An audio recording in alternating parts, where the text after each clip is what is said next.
Hi, my name is Cora Johnson. A few years after this photograph of me was taken, I married a man named Herwood Griffith. Some years later we had 3 sons, of which 2 survived to adulthood.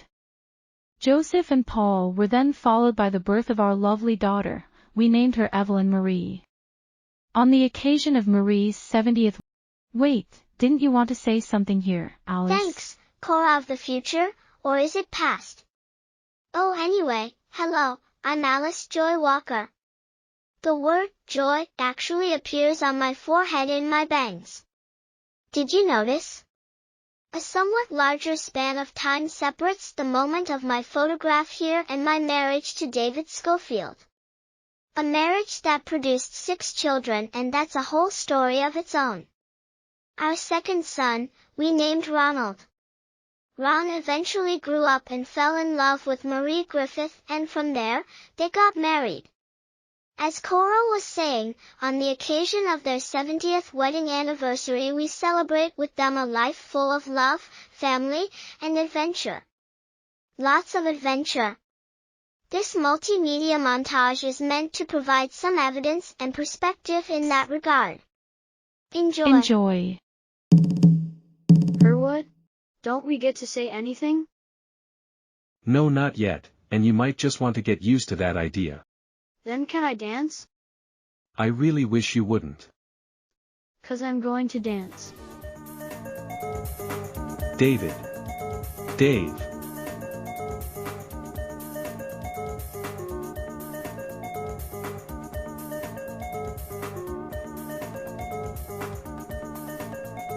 Oh my.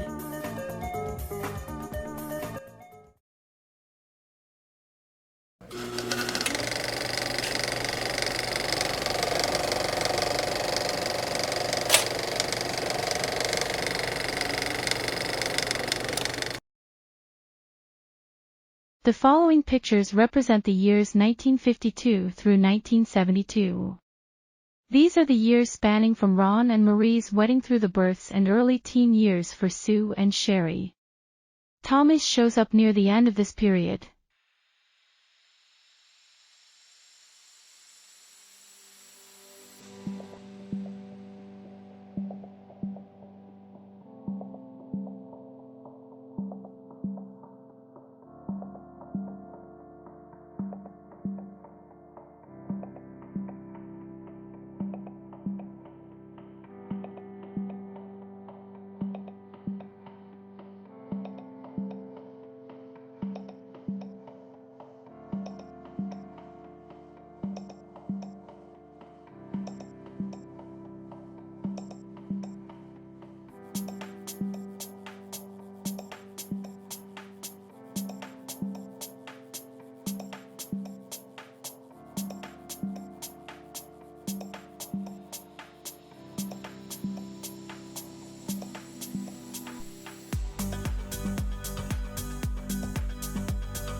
Hi, in case you forgot, I'm Ron's father David.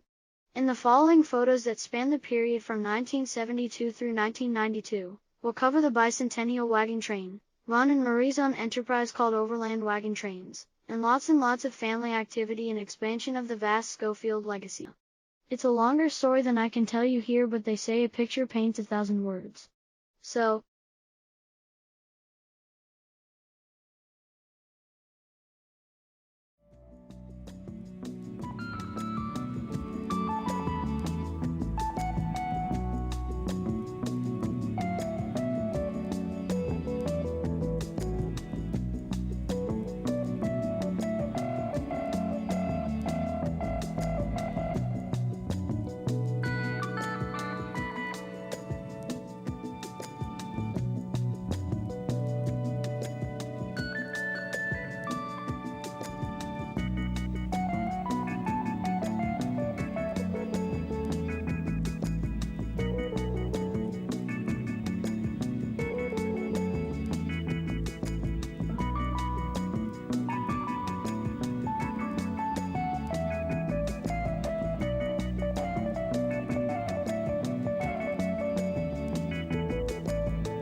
After the bicentennial wagon train, Ron and Marie lived in a few months in Arizona and ultimately came back to Amador County in California, where they lived some months in River Pines and a few other places in Fiddletown for a while, and eventually bought back the ranch, which came to be known as Red Mule Ranch. Of course, it was named after the mules Jim and John that pulled the wagon, as they had become part of the family, in a manner of speaking. Then Ron got statewide recognizability as the public face for the California Solid Waste Management Board as the character Old Cal. He played a 49er who traveled the state, untrashing it as he walked with his packing burro. It was a pretty big deal.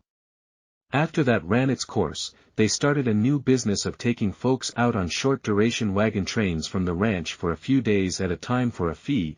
This was Overland Wagon Trains, which they did for several years. It proved to be very hard and dangerous work, but after this too came to an end, there was this episode of Bay Area Backroads. It's a great snapshot of Ron at 56 years of age and the ranch at arguably its most presentable moment. Tonight on Bay Area Backroads, we're in the gold country. You're going to see one man's recreation of the Old West. Stay tuned.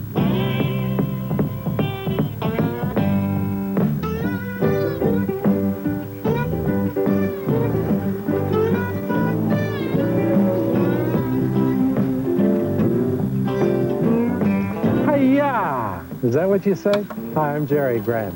Tonight, Backroads is going to continue working on summer vacations, get our plans set. We're going to go to the gold country. We'll meet one man who still lives as though it's in the 1800s. We're going to visit Jackson and the original gold mines, and then fiddle around in Fiddletown. Ahoy! Yee-haw!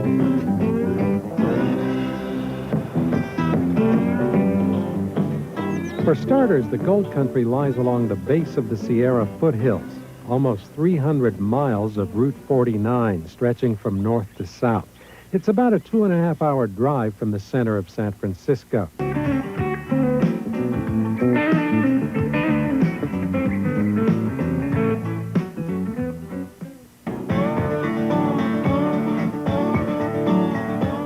Back on the roads of the gold country, believe it or not, it's still possible to catch a glimpse of the way life used to be in the Motherlode circa late 1800s. You just have to know where to look. For example, near Fiddletown, there's an old bumpy dirt road with signs leading to the Red Mule Ranch. Red Mule Ranch is a privately owned working ranch, and once inside its gates, you'd swear it was 1854.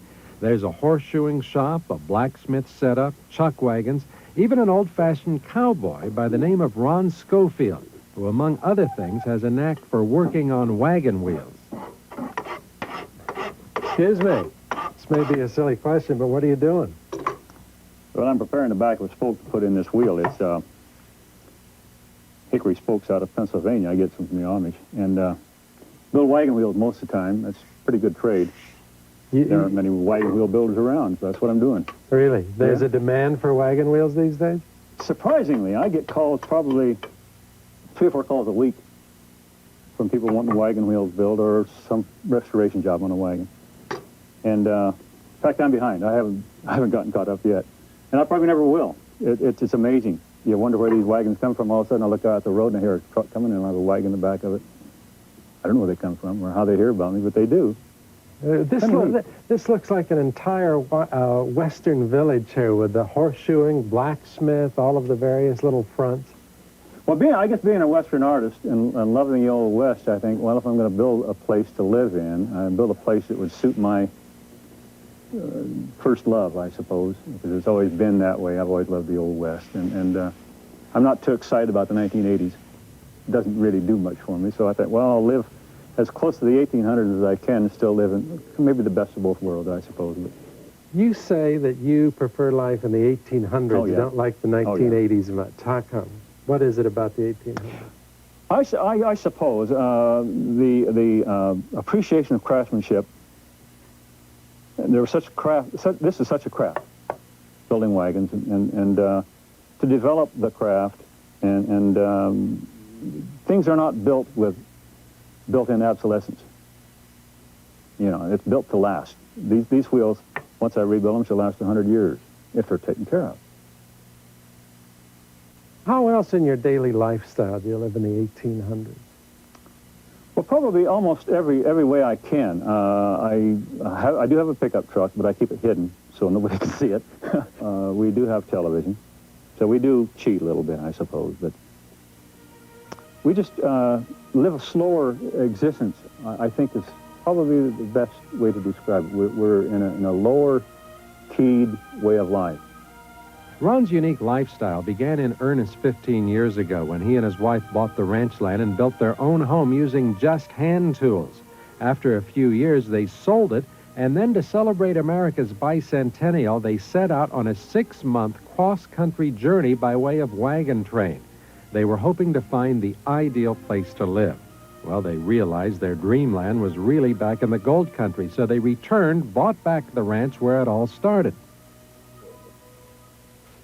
Now, this is what we went across the United States in. We lived in here for about 6 months. Really? And slept in here. We didn't take a car with us. This was our home. How many of you? 3 of us, my wife and son and I. What did people say to you as you were coming by? Well, of course, you know, a lot of them were shocked. They didn't believe what they really saw. And sometimes they'd go past us and pull off the road and stop and actually wait for us to come up and see if we were real. I guess talk to us, you know. There were about 9 wagons in our wagon train. It was a regular wagon train. What was fun about it, like we'd be going along and maybe 3 or 4 cars would pull up in front of us. We'd stop. And they'd get out and open their trunks and they'd have homemade ice cream. I don't know where they came from. Homemade ice cream and cookies and donuts and stuff like that. We'd stand there and talk with them. We never met them before in our life. Stand and talk with them and like old friends, you know. Something about doing that kind of a thing, people aren't afraid of you. They're curious and they want to know what you're all about. What makes you do that kind of a thing? You sacrifice whatever it takes to do what you want to do if you want to do it bad enough. And I had a fellow standing in camp one night, and he said, how do you do a thing like this? I said, well, you just do it. He said, I would give anything to do a thing like this. I said, well, you can go home right now and get rid of your car and buy a horse and join us down the road. No, I couldn't do that. I said, well, you won't give anything, will you? He said, you know, I've had the same job for 30 years. And he said, every single morning I get down to the crossroads, and he said, I debate going to work or running away. And he's got tears in his eyes. He said, I would just give anything. I said, well, there's your opportunity. I said, we're only going about 25 miles a day. And I said, you'd catch up with us real quick on a horse. Of course, we never saw him. But that was a response, quite a response. That people think you're either quite eccentric to start with to do that sort of an adventure. Maybe you are. Maybe I was. Maybe I am. I don't know. But Having made this cross-country wagon trek, do you feel like, well, now you've lived your lifelong fantasy? No, I'm living it constantly and adding to it all the time. Because once you've done an adventure, you can't quit. You can't say, well, I've done it, so what am I going to do now? So, because I'm so interested in the Old West, I read more history about it. I'm not a big reader, but when I do read research on carriages and things like that, I read some little thing. I should try to make that. Okay, well, I just built a windmill. Okay, how many people build windmills nowadays? Well, I've got about 2 years ahead of me planned for what I want to do with the ranch right now. And I always stay about 2 years behind what I want to do. Adding to the fantasy, adding to my desires to live a certain way. I am so happy. I told my wife the other day, I said, I've never been this happy in my life, and I'm 56. And doing exactly what I want to do. How many people can say that? You know, doing exactly what I want to do.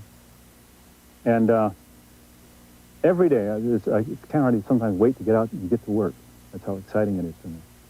Still all part of the fantasy. When I was about 5 years old, I thought, this is what I want to do. I want to live on a ranch. I want to live the old ways.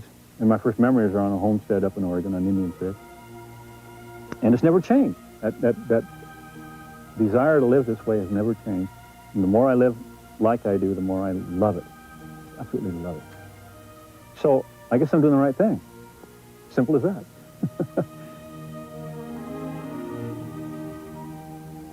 If you'd like to spend time at the Red Mule Ranch, you must call in advance to make an appointment. Then Ron will give you directions on how to get there.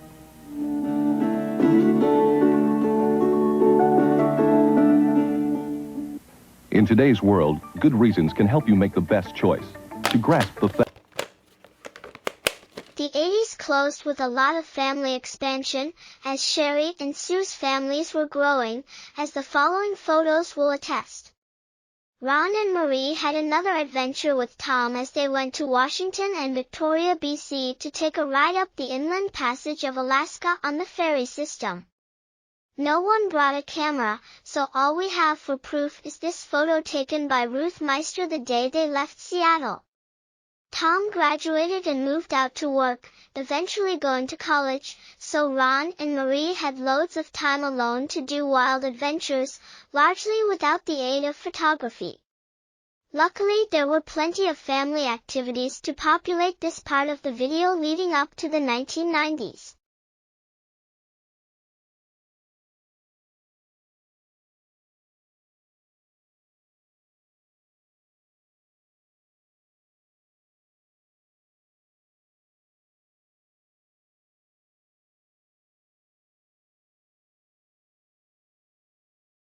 These photos and videos span from 1992 through 2010. As you could probably guess, the Scofields were definitely not slowing down.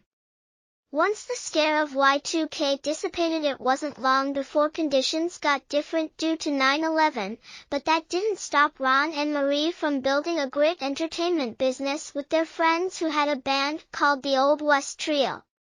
After some rocky times and an end of his marriage, Tom came back to Fiddletown in 2007 to help with the business on the internet and promoting end by becoming the manager of Scofield's Cowboy Campfire.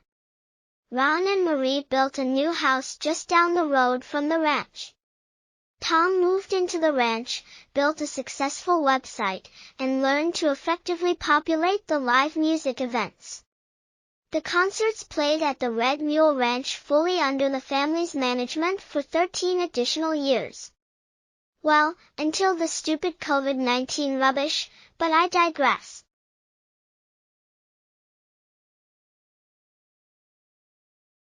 It's called Say Goodbye to Montana. And I believe it was written for the movie or after the movie or has the story in it, anyhow, about Lonesome Dove, and it sort of brings that movie to life in its own way. And it's in D, yeah. Up before the sunrise, it's a rocky road back home, and the dust won't be settle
Texas, through the big Montana sky.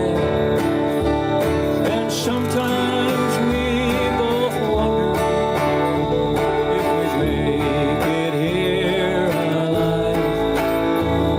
I wish I could have told you that you were my best friend, but I guess you always knew it. You were just too tough to bend. Say goodbye to Montana, where the northers always blow.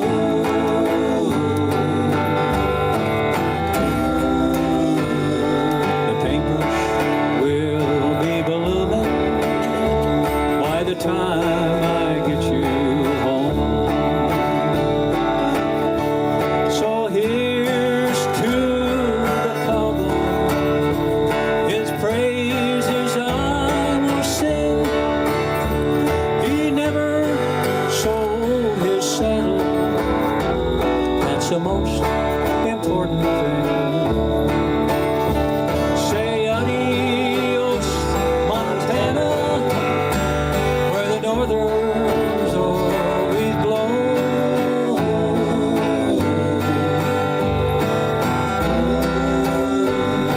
The paintbrush will be blooming by the time I get you home.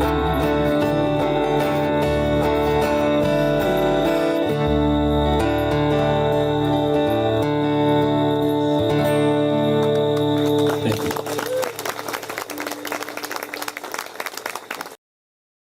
As you might imagine, the last 12 years saw continued success for Ron and Marie.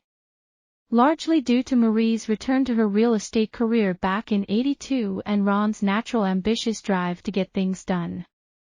Add to that, the handsomely catered concerts at the ranch were often at capacity attendance. As for the family, a new generation added great-grandchildren to the mix, thus filling out the family tree rather nicely, as these photos will attest. The final real season for Scofield's Cowboy Campfire was in the summer of 2019. A somewhat less populated calendar had been scheduled for 2020, but because of the insanity surrounding the COVID-19 issue coupled with the potential for litigiousness in the hinterland, it all just made the fulfillment of that schedule an impossibility. Everyone who had purchased admission had to be refunded. The events, sadly, are no more. The family keeps growing exponentially, and that, of course, is the living legacy of yours truly as well as my co-hosts whom you've already met. Maybe someday in the distant future our newer generations will have Marie and Ron, Sue, Sherry, and Tom hosting their 70th anniversary videos. Well, you never know.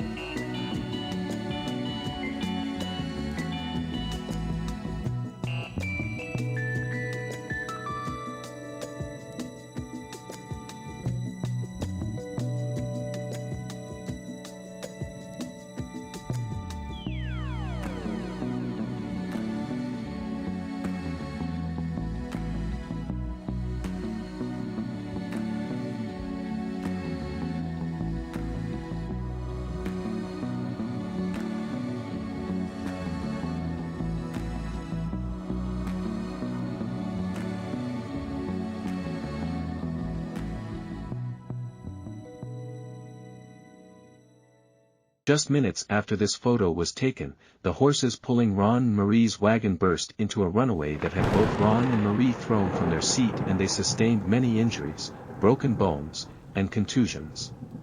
Marie's wounds had her hobbled up for a while, and Ron broke his wrist and elbow among other injuries.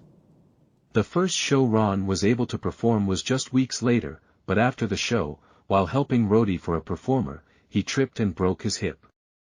He had a new one installed, and although they are both fine now, that event had a hand in the decision to stop participating in those sorts of adventures.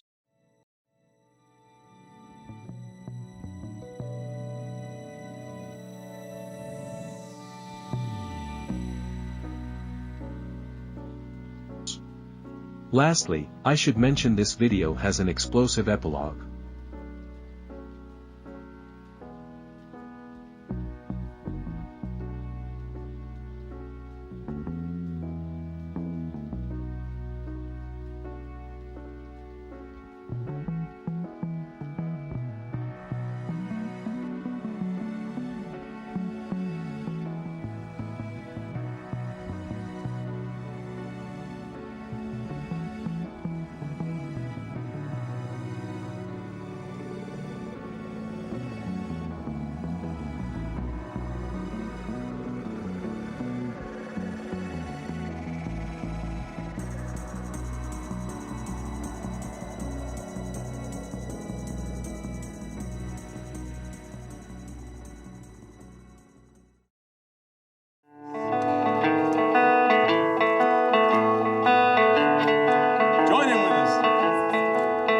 Happy trails to you until we meet again. Happy trails to you. Keep smiling until then. Who cares about the clouds when we're together? Just sing a song and bring us sunny weather.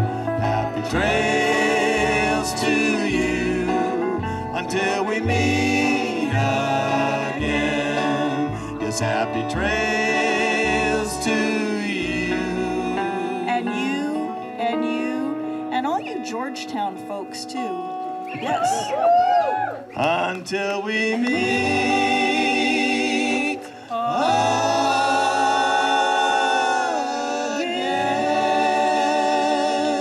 Oh, oh, oh.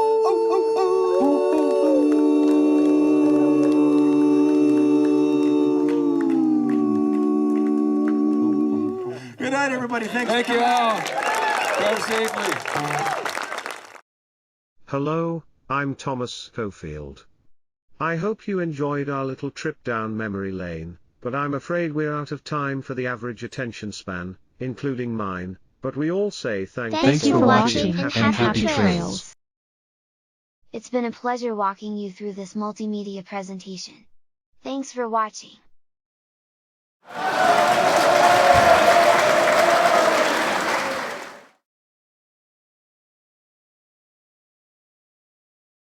For over 20 years, we're really happy to have had a wonderful partnership at Scofield's Red Mule Ranch with Ron and Marie and Tom. So Ron's going to come up and lead us all in God Bless America, and then we'll let the fireworks begin.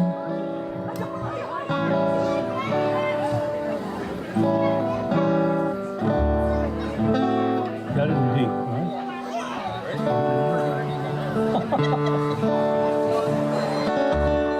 Okay, everybody want to sing?